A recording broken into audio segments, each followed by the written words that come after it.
संजय, यही हो रवि कुमार? हाँ संजय, यही है ब्रजेश शर्मा। हाँ हाँ, यही था वो, संजीव तिवारी। अब हम 100% श्योर हैं कि इसी बंदे ने जगदीश जी पे फायर किया था।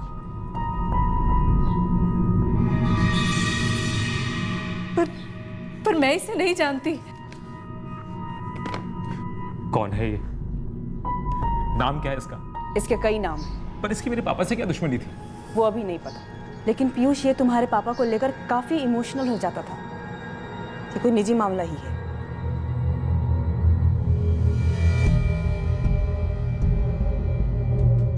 सर, हमने 2003 के सारे केसेस को स्कैन कर लिया है और हम कांस्टेबल शंभू अधिकारी को भी कांटेक्ट करने की कोशिश कर रहे हैं। कौन है ये शंभू अधिकारी? सर, ये हमारे ही थाने के रिटायर्ड कांस्टेबल हैं जिन्होंने जगदीश जी के साथ कई सारे केस निपटाए हैं, यही होशंगाबाद में। लगे रहो आशीष, अब हमारे पास मुजरिम का एक चेहरा तो है, हम इसके पीछे पड़ जाते हैं। तुम कत्ल के मकसद का पता करो। सर, अगर उस बंदे का नाम पता चल जाता तो पुरानी फाइलों में उसको ढूंढने में आसानी होती। पर इस वक्त हमारे पास उसका नाम नहीं है। हमने जबलपुर रेलवे स्टेशन की सीसीटीवी फुटेज मंगवाई है, उससे पता चलेगा कि उसने कौन सी ट्रेन ली, कहाँ से बिलोंग करता है। कोई ना कोई लीड जरूर मिलेगी। तब तुम फर्स्ट ईयर में थे विनोद भैया, और मैं 10th में। हाँ वो तो मुझे याद है, पर मुझे यही याद नहीं आ रहा है कि 2003 में ऐसा क्या हुआ था। मम्मी को कुछ याद आया? मम्मी तो कह रही हैं कि 2003 में ऐसा कुछ भी नहीं हुआ था, ना फैमिली में, ना दोस्तों के बीच, ना कुछ। तो फिर पापा को किसी केस को लेकर कोई खतरा था, तब तो हमें नहीं मालूम होगा, क्योंकि पापा काम की बातें घर पर डिस्कस नहीं किया करते थे। पर मुझे समझ में नहीं आ रहा कि पुलिस बार बार यही कही जा रही है कि हमारा कोई निजी मामला है। क्या निजी मामला हो सकता है विनोद? क्या पापा जी ने किसी के साथ कुछ गलत किया था? गलत मतलब? कैसे गलत किया? मेरा मतलब है कि हो सकता है पापा जी ने अनजाने में कभी किसी गलत आदमी को गिरफ्तार कर लिया।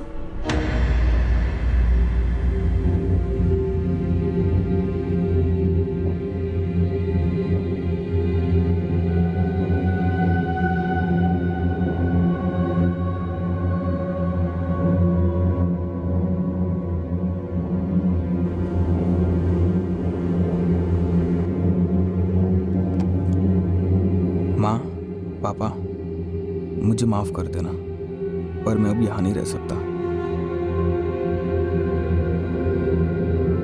जो भी हुआ वो नहीं होना चाहिए था, पर इस एक हादसे का बोझ मैं ज़िंदगी भर उठाऊं, ये मुझे मंजूर नहीं। इस घर की मायूसी में मेरा दम घुटता है, मुझसे और सहा नहीं जा रहा। मैं ये घर हमेशा के लिए छोड़ रहा हूँ। मैं जैसे भी अपना देख लूँगा, लेकिन इस घर में वापस लौट के नहीं आऊँगा। हाथ जोड़ता हूँ, मुझे ढूंढने की कोशिश ना करना, पुलिस थानों के चक्कर काटने में अपना समय ज़ाया ना करना। मैं साफ साफ कहकर जा रहा हूँ कि मैं जो कुछ भी कर रहा हूँ अपनी मर्जी से कर रहा हूँ। आपका बेटा आनंद।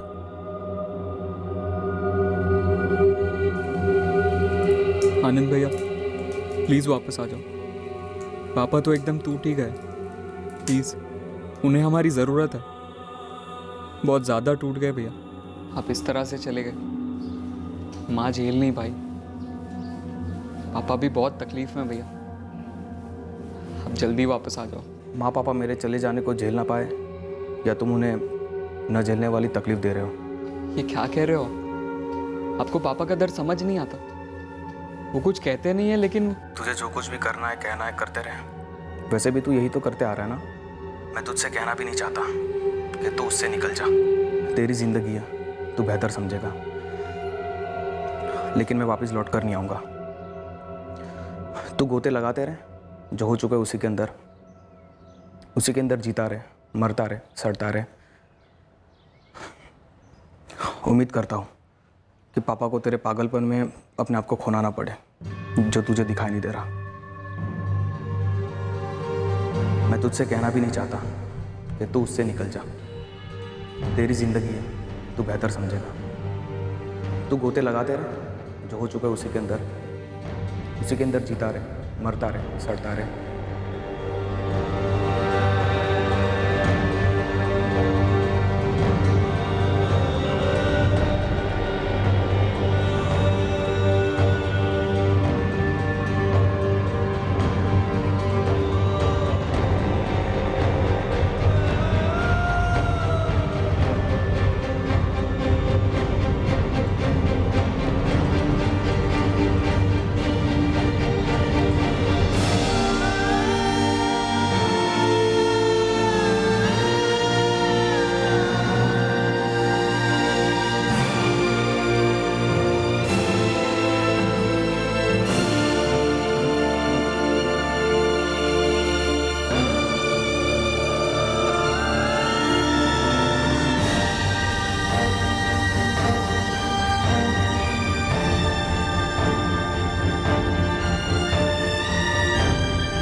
सर जबलपुर रेलवे स्टेशन का सीसीटीवी फुटेज मिल गया, लेकिन लगता है अपना बंदा हमसे एक कदम आगे था।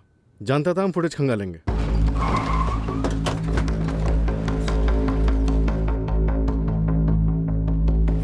सर वो स्टेशन के हर प्लेटफॉर्म पर, ताकि हमें पता न चल पाए कि उसने एक्चुअली कौन सी ट्रेन गेम खेल रहा है। सर वो सर उसने कौन सी ट्रेन ली फाइनली? बड़ी अजीब बात है। देखिए सर,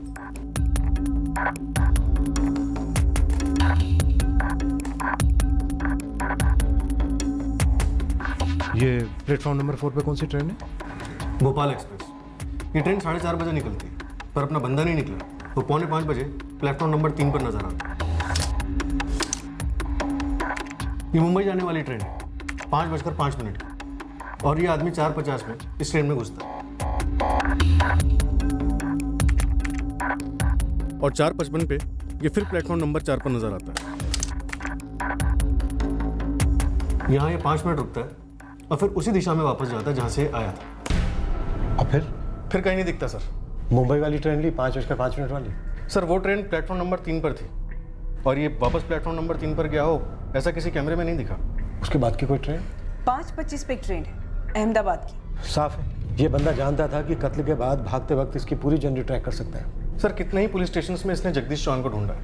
ये पक्का जानता होगा हम इसके पीछे हाथ धोकर पड़ जाएंगे। और तैयारी से पहले से थी, अलग अलग थानों में अलग अलग नाम, और मर्डर के बाद ये आंख मिचौली रेलवे प्लेटफॉर्म पर। सीसीटीवीज की भी स्टडी की होगी, तभी तो कैमरे को चकमा देकर अहमदाबाद या मुंबई की ट्रेन में शायद चढ़ गया होगा। या शायद स्टेशन से बाहर चला गया हो, ट्रेन उसने ली ही ना हो। ये सारा नाटक उसने हमें गुमराह करने के लिए किया हो, बस पकड़ के निकल गया हो। फ्लाइट सर उसने ली नहीं है क्योंकि एयरपोर्ट पे वो स्पॉट हुआ नहीं है, और जबलपुर एयरपोर्ट से फ्लाइट्स काफ़ी कम है।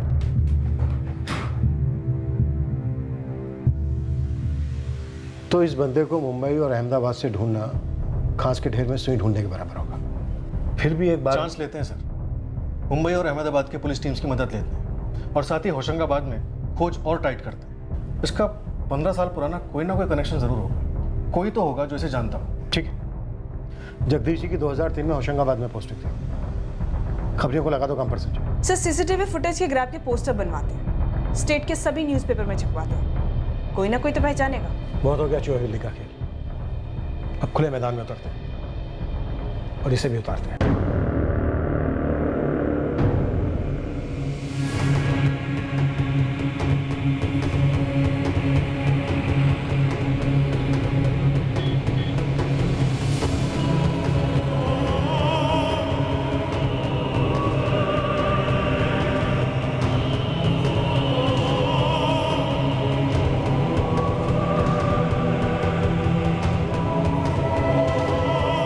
पूरे मध्य प्रदेश के अलावा हम उस बंदे को मुंबई में भी ढूंढ रहे थे, अंधेरे में तीर चला रहे थे। अहमदाबाद में भी खोज शुरू हो गई, क्योंकि हमें लगा कि हमें चकमा देने के लिए उसने शायद जबलपुर से 2 में से कोई भी ट्रेन ली।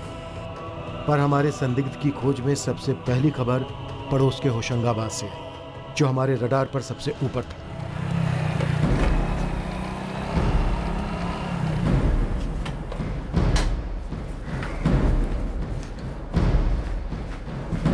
गिरीश जी, गुरु, मेरे आदमी जावेद से आपकी बात हुई थी। आपने बताया था कि ये आदमी आपके लॉज में आया था और ठहरा भी था। हाँ, ये आदमी दिसंबर में ठहरा था यहाँ, मैंने रजिस्टर भी निकाल के रखा। हाँ, ये 4 दिसंबर 2017 से 10 दिसंबर 2017 था। प्रकाश गुप्ता, यही नाम इसने पुलिस स्टेशन में भी बताया था, लेकिन नाम फर्जी है। इसी नाम का इसने ड्राइविंग लाइसेंस भी दिया था। उसका कॉपी होगा क्या आपके पास? कोलकाता, ये भी फर्जी है। दिखने में आदमी सही था वैसे। गिरीश जी, इस आदमी के बारे में और भी कुछ बता सकते हैं क्या? सीसीटीवी है ना, मैं कम से कम 6 महीने का बैकअप रखता हूँ। ये हुई ना बात, इसका फुटेज सीडी में डालकर फटाफट दे दीजिए। हाँ, इसमें उसका दोस्त भी देखेगा फुटेज में। दोस्त? हाँ, उससे मिलने आता था ना। 4 से 10 दिसंबर के बीच सारे फुटेज को डीवीडी में राइट करके दे दीजिए।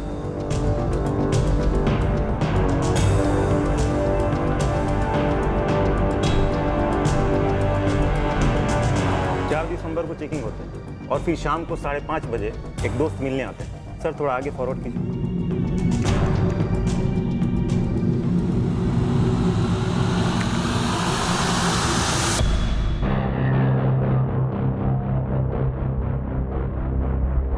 इस दोस्त उसने साथ में चेक इन नहीं किया। मतलब लोकल हो सकता, शायद होशंगाबाद का या आसपास कहीं का। 100%।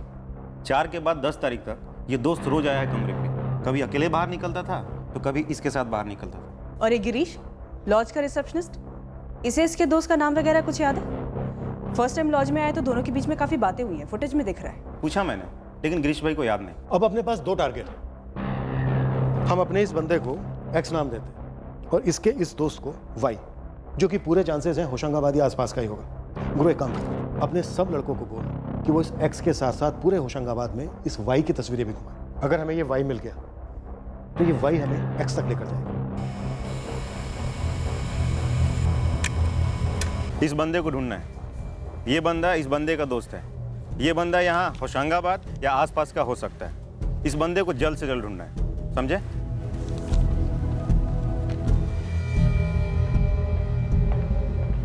सर 2003 में लगभग 50 केस रजिस्टर हुए, सारे के सारे स्कैन किए हैं सर, लेकिन इनमें से तो ऐसा कोई नहीं दिख रहा जहां संदिग्ध या फिर मुजरिम वापस लौटकर ऐसा जानलेवा हमला कर सके। और सर ये अपना बंदा एक्स यहाँ के हिस्ट्री शीटर की लिस्ट में आपको कहीं देखा? मौजूदा लिस्ट में तो इसका कोई फोटो नहीं है, और सर इसीलिए मुझे ऐसा लगता है ये किसी संदिग्ध या फिर सजा काट रहे किसी मुजरिम का दोस्त या रिश्तेदार हो सकता है। ऐसे भी कई लोगों से हमने पूछताछ की, उनसे कांटेक्ट किया और तस्वीर भी दिखाई, लेकिन किसी ने इसको पहचाना नहीं सर।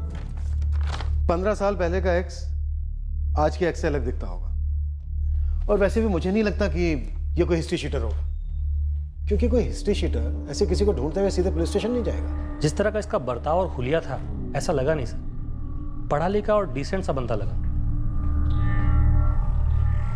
सर कोलकाता आरटीओ से जवाब आया, इस प्रकाश गुप्ता का लाइसेंस, नाम और एड्रेस सब फर्जी है। कैसे भी करके हमें इस बंदे को ढूंढना हो।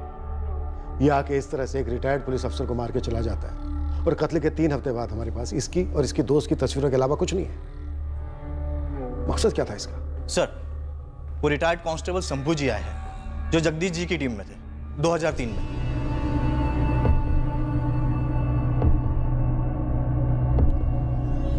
शंभू जी आइए। सर जी, सच कहें तो कौन से मुजरिम के दिमाग में बदले का कीड़ा घुस जाएगा यह हम में से कोई नहीं बता सकता।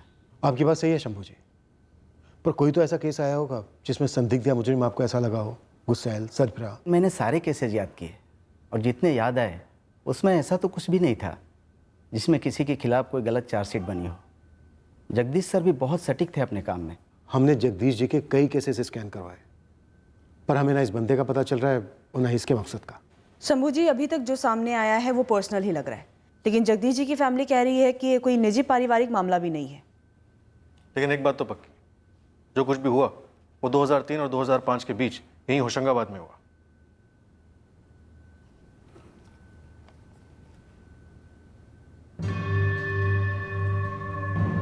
आशीष साहब ने कल रात मुझे ये तस्वीर भेजी थी, मैं काफ़ी देर तक इसे देखता रहा। तो आपको कुछ याद आया? देखिए शंभू जी, इस बंदे ने अपनी खोज आपके होशंगाबाद थाने से ही शुरू की थी, दिसंबर 2017 में।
नहीं करना चाहिए था बच्चे।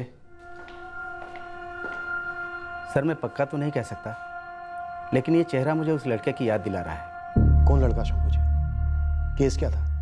नाम क्या था लड़के का? नाम वाम तो याद नहीं है, काफी साल हो गए ना। पर शंभू जी केस तो दर्ज हुआ होगा ना? केस नहीं था, दर्ज नहीं किया था। सिर्फ ये आंखें, मुझे अब याद आ रहा है सर, शायद वो यही था। कौन लड़का शंभू जी? एक 18 साल का लड़का था, लड़की का मामला था। कौन सी लड़की? लड़की का नाम क्या था? नाम तो याद नहीं है मैडम, प्यार का मामला था। भागे थे दोनों। लड़की के माँ बाप हमारे पास मदद के लिए आए थे।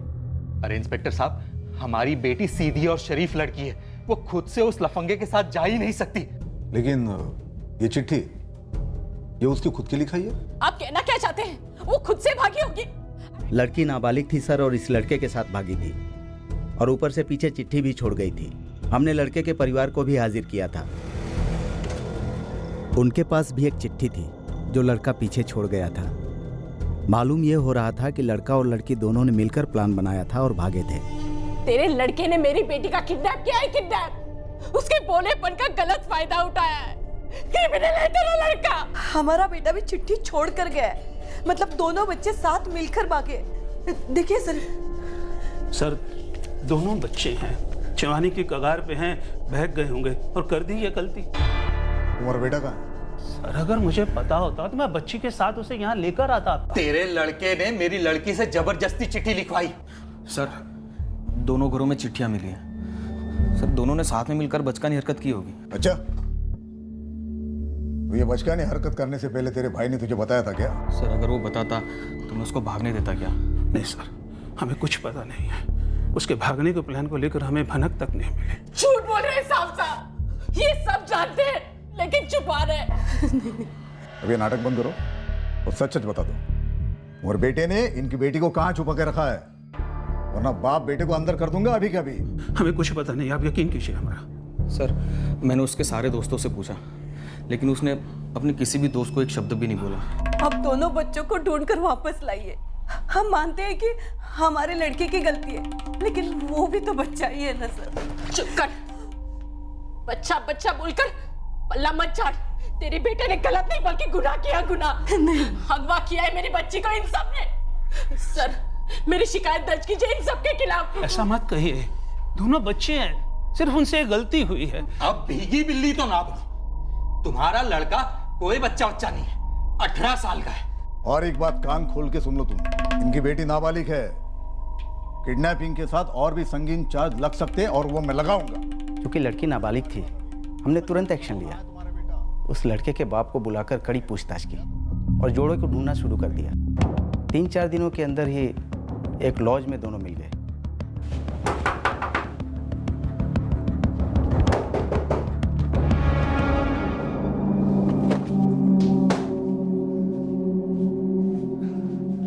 तुझे पता है अब क्या चार्जेस लगेगी तुझ पे? कैसे चार्जेस सर? हम दोनों एक दूसरे से प्यार करते, शादी भी करना चाहते। हाँ सर, हमने अपनी मर्जी से घर छोड़ा है। ए लड़की, 16 साल की है तू, नाबालिग है, पता है? लेकिन मैं तो 18 साल का हूं ना, बालिग हूं, और मैं हम दोनों की जिम्मेदारी लूंगा। अरे सर, मारिए मत उसे। चुप, पीछे हट। तू जिम्मेदारी लेगा? तू तो बेटा अब जिम्मेदारी लेगा तेरे जुर्म की कोर्ट में। किडनैपिंग तो हुआ है, अब मेडिकल के बाद रेप के चार्जेस भी लगेंगे। ये क्या कह रहे हो सर आप? हम दोनों एक दूसरे से प्यार करते और मैंने कोई जबरदस्ती नहीं किया। हाँ सर, मैं इससे बहुत प्यार करती हूँ। चुप! जबरदस्ती नहीं कि तुम नाबालिग लड़की को भगा के क्यों लाए हो तुम? देखिए सर, हमारी प्राइवेट लाइफ में दखल देने का आपको कोई भी हक नहीं बनता है। मुझे मेरा हक बताएगा? तो जानता नहीं अब तेरे साथ क्या होने वाला है। सर, उस लड़के पर किडनैपिंग का केस करना है बस। देखिए, हम उससे सख्ती से पेश आए, वो आपकी बेटी को फिर कभी भी परेशान नहीं करेगा, ठीक है? अभी तक जो किया है वो कम है। अरे पूरी बिरादरी के सामने हमारी थू-थू हो रही है। मैं तो कहती हूँ सर, उसके माँ और बाप और उसका वो भाई, उन तीनों को अंदर कर दीजिए। उन चारों के खिलाफ किडनैपिंग का चार्ज लगाइए सर। इसने हमारी बेटी के साथ जो किया है उसके लिए इसे जिंदगी भर जेल में सड़ना चाहिए। इस आदमी के चेहरे पे जो, पता नहीं क्यों इसकी आंखें मुझे उस लड़के की याद दिलाती है। एक अजीब सा गुस्सा था उसकी आंखों में। 2 रातें हमने उसे लॉकअप में रखा था। फिर उसे छोड़ दिया था स्ट्रिक्ट वार्निंग देकर कि लड़की के आसपास भी नजर ना आए। लड़की के माँ बाप खूब उधम मचा रहे थे कि केस बनाओ, लेकिन लड़की खुद खिलाफ थे इल्जाम लगाने में। बोलती रही कि अपनी मर्जी से भागी थी उसके साथ। जगदीश सर ने फैसला किया कि वार्निंग देकर छोड़ दिया जाए लड़के को। क्या कोई इतने सालों तक अपने मन में इतनी नफरत पाल सकता है? मैं पक्का नहीं कह सकता सर। शायद ये लड़का वो आदमी नहीं है शंभू जी। शंभू जी, कोई और केस याद आ रहा है आपको? नहीं, और तो कोई ऐसा केस याद नहीं आ रहा है जहां ऐसे कोई इतने सालों बाद वापस आकर जगदीश सर को मार दे। पर जितनी बार मैं इस तस्वीर को देखता हूं, वो लड़का बार बार मुझे याद आता है। उसकी आंखें सामने आती हैं, पर नाम याद नहीं आता। वो लड़का लड़की एक ही स्कूल में पढ़ते थे? स्कूल का नाम कुछ याद है? नहीं, वो भी याद नहीं है। यह आदमी उस लड़के जैसा दिखता तो है, पर मुझे लगता नहीं है कि कोई इतनी दुश्मनी इतने सालों तक पाल सकता है। वो ऐसा क्यों करेगा? जो हुआ उसे सालों गुजर गए। पता करवाना है किसी? सारे के सारे स्कूल्स में चेक कर सकते, लेकिन 2003 का इंसिडेंट किसे याद होगा किसे नहीं, कह नहीं सकते। और वैसे भी उन दोनों के नाम भी नहीं पता है। लड़का तब 18 साल का था, तो अब 33 साल का होगा। हमारा संदिग्ध भी इसी उम्र का है। क्या ये आदमी वही लड़का है?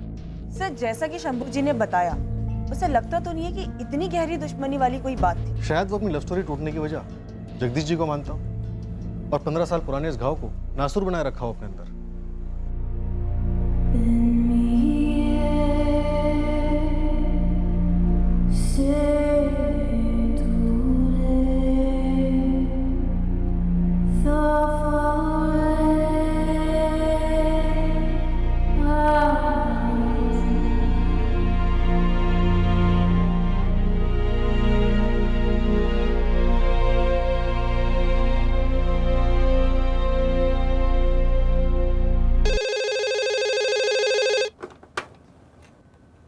Yeah, Ashwin? Come to my cabin. Yeah, come in. ये क्या चल रहा है? क्या हुआ? मैंने कुछ खबर सुनी तुम्हारे बारे में। कैसी खबर? तुम बताओ। खबर आपने सुनी है, आप ही बताइए। यार, तुम्हारे साथ ना ये सीरियस वाली एक्टिंग भी नहीं चलती। तुम्हारा प्रमोशन हुआ है। ओ यार, प्रमोशन की न्यूज़ के बाद कोई ओ बोलता है क्या? कोई खुशी नहीं, कोई एक्साइटमेंट नहीं? नहीं, खुशी है ना। तो फिर इतने ज़्यादा टेंस क्यों लग रहे हो? जब से तुम वापस आए हो ना, तुम में कुछ बदलाव आया है। ऑफिस में सभी कह रहे हैं, किसी से बात नहीं करते, हेलो तक नहीं कहते। What's troubling you?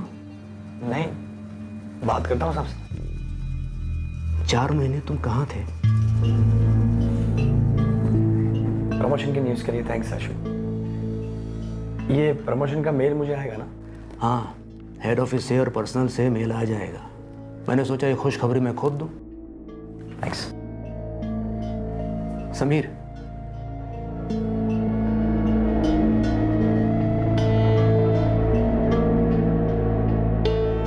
किस बात की इतनी परेशानी है? देखो, बॉस की पोजीशन से नहीं, फ्रेंड की पोजीशन से पूछ रहा हूं। What's troubling you? सच बोलो, जिंदगी में इतना सुकून पहले कभी महसूस नहीं किया। अब शांति है, बहुत ज्यादा शांति। सर, फाइनली हमारे केस का खाता खुलने जा रहा है। सुना, जल्दी सुना। सर, वाई का पता चल गया है, जो आपको X तक ले जाएगा। नाम पता चला? रमेश चौबे।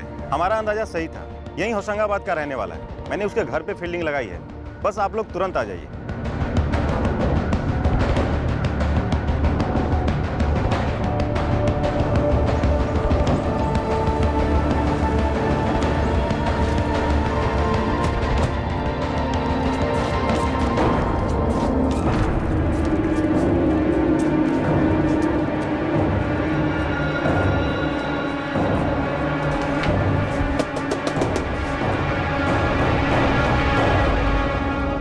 जी, जबलपुर पुलिस।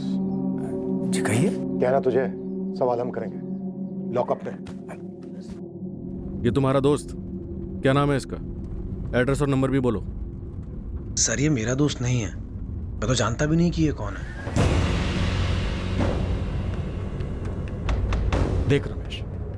तुझ तक पहुंचने के लिए हमने बहुत पापड़ बेले।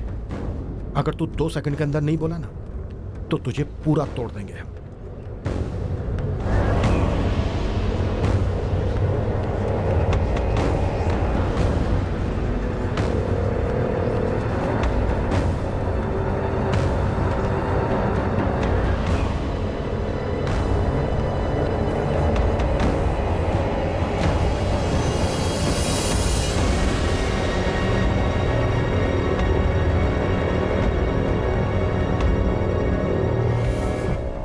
समीर जायसवाल जी। कहते हैं सच्चे दिल से कोई तमन्ना करो तो उसे पूरा करने के लिए सारी कायनात जुट जाती है। कायनात हमें तुम्हारे पास ले आई समीर जायसवाल। चलिए।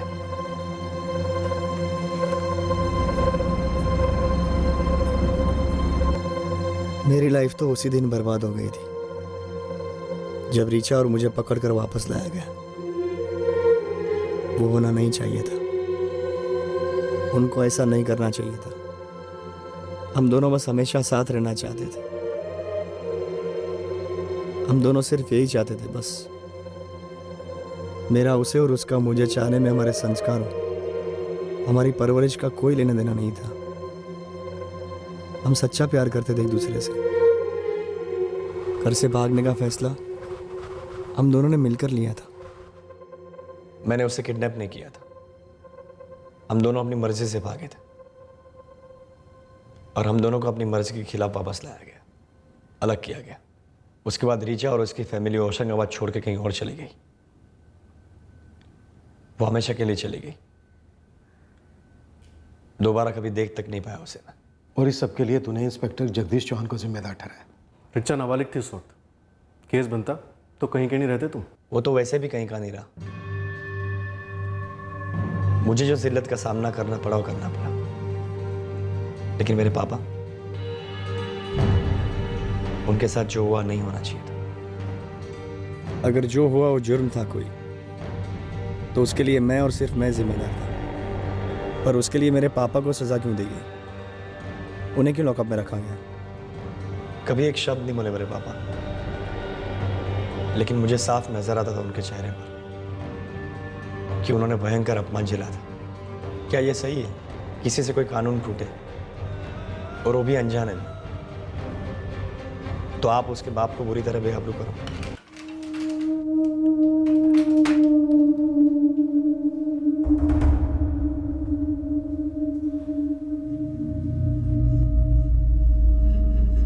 शरद जायसवाल, भाई नसीब अच्छा है तुम्हारा जो उस लड़की ने कोई चार्ज नहीं लगाया तुम्हारे बेटे पे।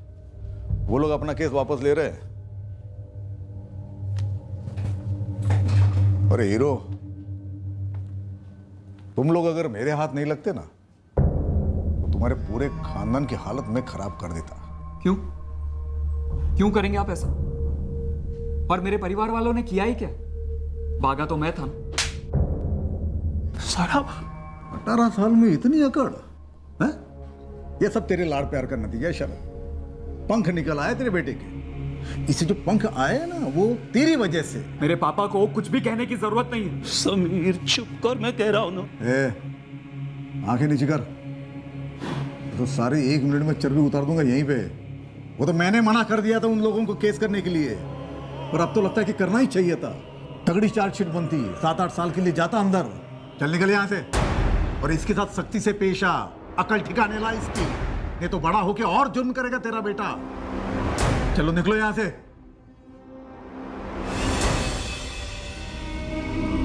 वो हर कदम तो उनकी गर्दन नीचे रही थी, आंखें नम सी होती शर्म के मारे, जैसे मैंने कोई कत्लेआम किया।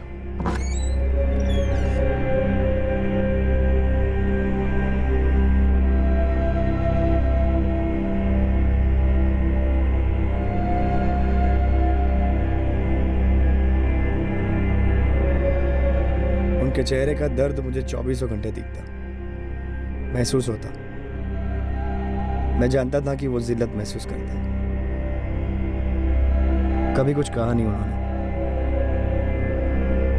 एक उफ की आवाज नहीं की, बस अंदर ही अंदर घुटते गए, मिटते गए।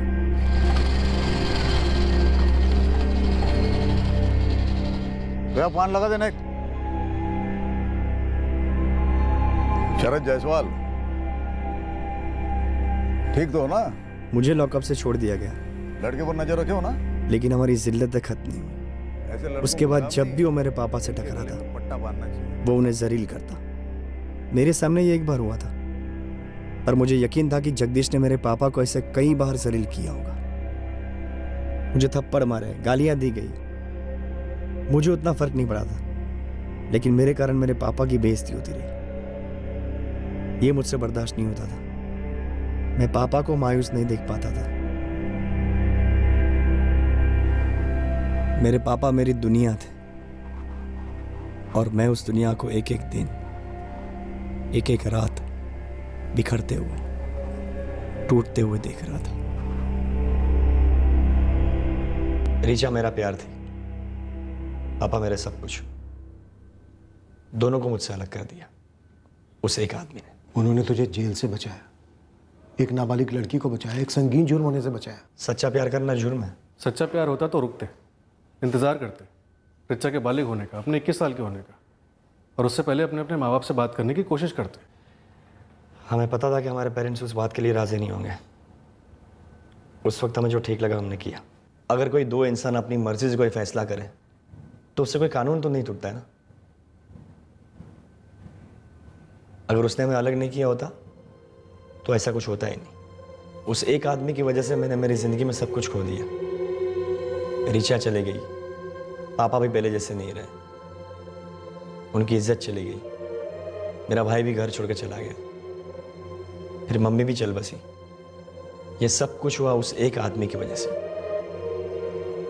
मेरी मम्मी के जाने के बाद मैं कई बार होशंगाबाद पुलिस थाने के बाहर खड़ा रहता, इस इंतज़ार में कि कब मुझे जगदीश चौहान दिखे और मैं उस पर हमला करूं, उसे बताऊं कि उसने मेरी ज़िंदगी बर्बाद कर दी थी।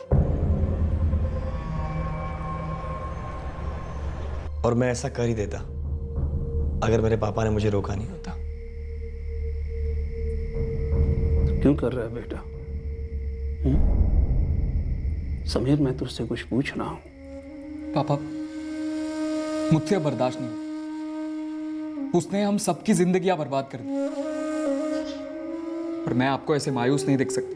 उसे भूलने की कोशिश कर, जिंदगी में आगे बढ़ने की कोशिश कर। क्या गलती थी मेरे और रिचा के रिश्ते में? क्या गलत किया था हमने? और इन सब में आपकी क्या गलती थी पापा? वो शहर छोड़कर जा चुकी है, भूल जाओ उसे। तो वो इंस्पेक्टर क्यों नहीं भूलता? आप मौका ढूंढ ढूंढ के आपकी इंसल्ट करता है। अपने गुस्से पे काबू रख, तेरी जिंदगी पड़ी है सामने। देख बेटा, मैं सिर्फ और सिर्फ तेरे लिए जीता हूं। तुम्हें अपने इस अतीत को भूल कर जीना होगा। नहीं हो पाया मुझसे सर। सब कुछ भुलाकर नए सिरे से जिंदगी जीना नहीं हो पाया मुझसे। जगदीश चौहान ने मेरे साथ जो किया था वो मेरी जिंदगी का हिस्सा बन गया था, जिससे मैं अलग नहीं हो पाया। फिर भी एक बार मैंने कोशिश जरूर की थी सब कुछ भुलाने की, लेकिन जगदीश चौहान ने मुझे भूलने नहीं दिया।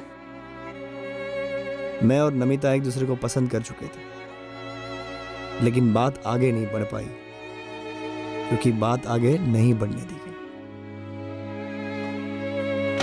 क्या हुआ पापा? और लड़की वाले कह रहे हैं कि उन्हें ये रिश्ता आगे बढ़ाना नहीं है। अमिता, एटलीस्ट रीजन तो बताओ। हम दोनों ने एक दूसरे को पसंद किया था, सब कुछ सही चला था हमारे बीच, एंगेजमेंट की तारीख भी लगभग, फिर ये अचानक से क्या हो गया तुम्हें?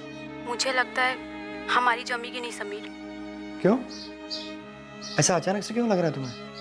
पता नहीं, पर मुझे ऐसा लगा तो बेटर है हम यहीं रुक जाए और आगे ना बढ़े। किसी ने मेरे खिलाफ या मेरी फैमिली के खिलाफ तुमसे कुछ कहा है क्या, या तुम्हारे पेरेंट्स को?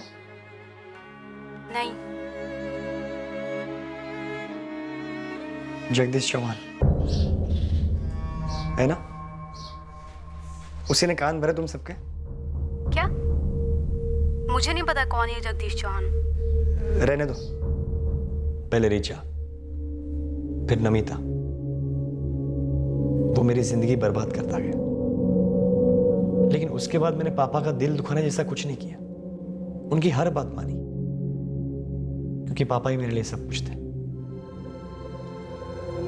पर जब वो चल बसे, मेरी लाइफ में कुछ बचा ही नहीं।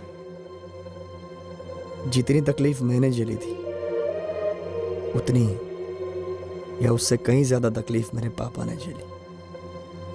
जगदीश चौहान ने मेरी भरी हुई जिंदगी में खालीपन भरना शुरू कर दिया, और अब मेरे पास सिर्फ खालीपन था। गुस्से से पागल हो जाता हूँ रमेश। कब तक जलता रहेगा ऐसे? जब तक मैं जिंदा हूं, या फिर जब तक वो जिंदा है। देख समीर, हर इंसान को अपनी जिंदगी के अधूरेपन को पूरा करना पड़ता है, और उसका एक ही तरीका है, उस अधूरेपन को छोड़ देना, भुला देना, बहा देना। वो अंग्रेजी में कहता है ना, मूव ऑन। उसने मुझे कभी मूव ऑन करने ही नहीं दिया रमेश। उसने पापा के साथ जो ज्यादती की है, मुझे अंदर जकड़ रखती है। मत इस तरह से जकड़ कर रख अपने आप को, निकाल के फेंक दे बाहर।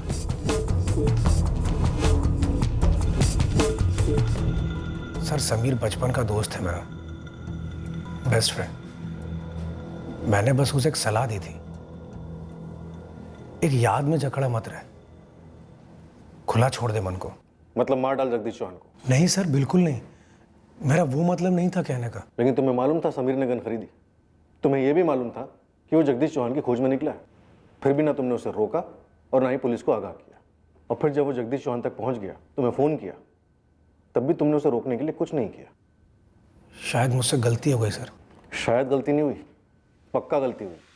गुनाह हुआ है तुमसे। इस मर्डर में तुम बराबर के भागीदार हो रमेश। रमेश, रमेश, मैंने उसे ढूंढ लिया मैंने उसे रमेश। अरे वो मुझे मिलना ही था, मेरी नियति में लिखा था कि वो मुझे मिलेगा। दोबारा सोच ले, क्या सही कर रहा है तू? मेरी लाइफ में इससे ज्यादा और सही कुछ नहीं। मैंने उसे ढूंढा और वो मुझे मिला, बस। अब मैं अपने आप को इंसाफ दूंगा। यकीन कीजिए मेरा सर, मैंने उससे कहा था जो तू सोच रहा है करने की सही नहीं है। बहुत दबी आवाज में कहा तुमने, और बहुत देर से कहा। ये ख्याल उसके मन में आते के साथ ही उसे रोकना तुम्हारा फर्ज था रमेश। लेकिन तुमने क्या किया? फर्जी नाम और एड्रेस देकर उसके लिए सिम कार्ड खरीदा। आखिरकार पूरे 15 साल के बाद मैंने अपने अंदर के अधूरेपन को मिटा दिया सर। कौन हो तुम? हथियार नीचे करो। मैं कह रहा हूं हथियार नीचे करो। मुझे पहचाना नहीं? जगदीश चौहान। नहीं। कौन हो तुम? मैं वही हूं जिसकी जिंदगी तेरे नाम गिरवी रही है पिछले 15 सालों से। अभी भी है, लेकिन आज के बाद नहीं रहेगी। ये खिलौना नहीं है, नीचे करो इसे। मैं अपनी रीचा को आज तक नहीं ढूंढ पाया। बाकी सबको भी मैंने खो दिया, सिर्फ और सिर्फ तेरे कारण। मैं वही हूं जिसे तूने बचपन में अपने प्यार से अलग किया था। याद कर भोपाल का वो लॉज, जहां से तू मुझे और मेरी रीचा को जबरदस्ती पकड़कर होशंगाबाद ले आया था। जायसवाल? समीर जायसवाल? शरद जायसवाल का बदनसीब बेटा, जिसे तूने जीते जी कत्ल कर दिया था।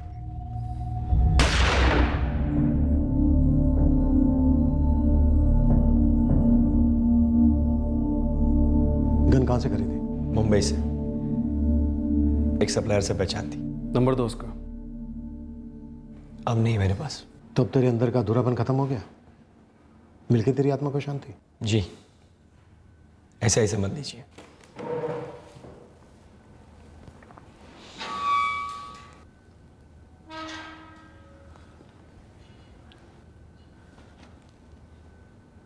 देख, तेरा अतीत तेरा है। मैं उसे देख नहीं सकता, महसूस नहीं कर सकता। लेकिन जिस अधूरेपन की तू बात कर रहा है ना, दरअसल वो महज एक रंजिश है, बहाना है, बैसाखी है, एक सहारा है।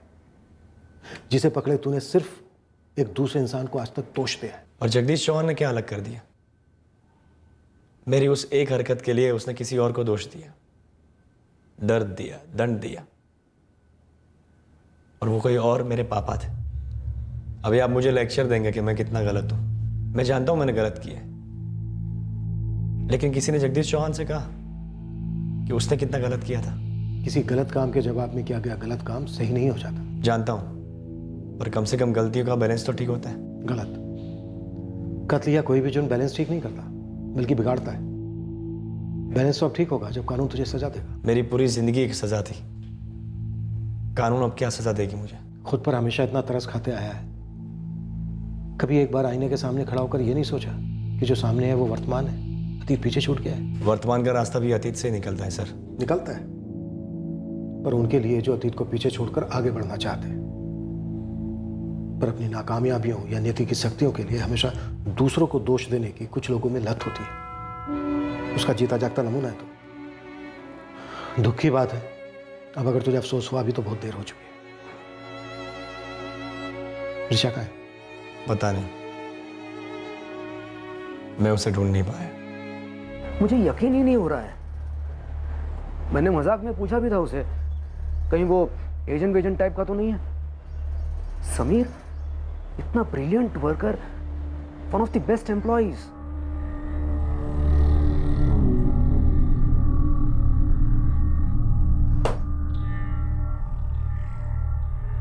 वो किसी को मारने गया था। He had bought a gun. उनको भनक भी नहीं लगी होगी कि कोई इतनी नफरत पाले बैठा है उनके लिए। कैसे पता होता मीनाक्षी जी?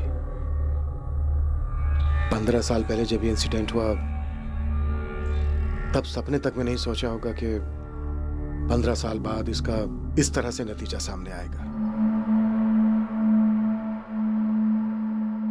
एक दोस्त, एक करीबी दोस्त जो समीर को अपनी रंजिश पर काबू पाने में मदद कर सकता था, पर नहीं की। ऐसे दोस्त कभी दोस्त नहीं हो सकते। वो कैसी मुश्किलें हैं जो जुर्म से दूर हो सकती हैं। वो कैसा सुकून है जो कत्ल करके मिल सकता है। अधूरापन, रंजिशें, ये कोई नए जज्बात नहीं है। इंसान अपने अंदर दोनों को कुछ मात्रा में पनपने देते हैं। कई लोग इस दर्द को भुलाकर नए सिरे से जिंदगी शुरू कर देते हैं, अधूरेपन को समय के मझधार में छोड़ देते हैं, मूव ऑन हो जाते हैं, और कई लोग इससे निकल ही नहीं पाते। हाँ, दूसरों पर इल्ज़ाम लगाना काफ़ी आम बात है। हर दूसरा इंसान कभी ना कभी ऐसा करता ही है। फलाने ने मेरे साथ ऐसा किया, या मेरे साथ ही ऐसा क्यों हो रहा है, मुझे ये चीज़ नहीं मिली इसलिए मेरी ज़िंदगी ऐसी है, मुझे लाइफ में ये मिलता तो मैं इससे बेहतर इंसान बनता। ऐसे ख्यालों के समंदर में कुछ लोग पूरी पूरी ज़िंदगी गोते खाते रहते हैं। अतीत के हालातों को, लोगों को अपने वर्तमान के दर्द के लिए दोष देना एक दयनीय हरकत है। खुद पर तरस खाने से ज़्यादा जिल्लत किसी और बात में नहीं। फिर मिलेंगे अगले हफ्ते एक नए केस के साथ। क्राइम पेट्रोल सतर्क। जय हिंद।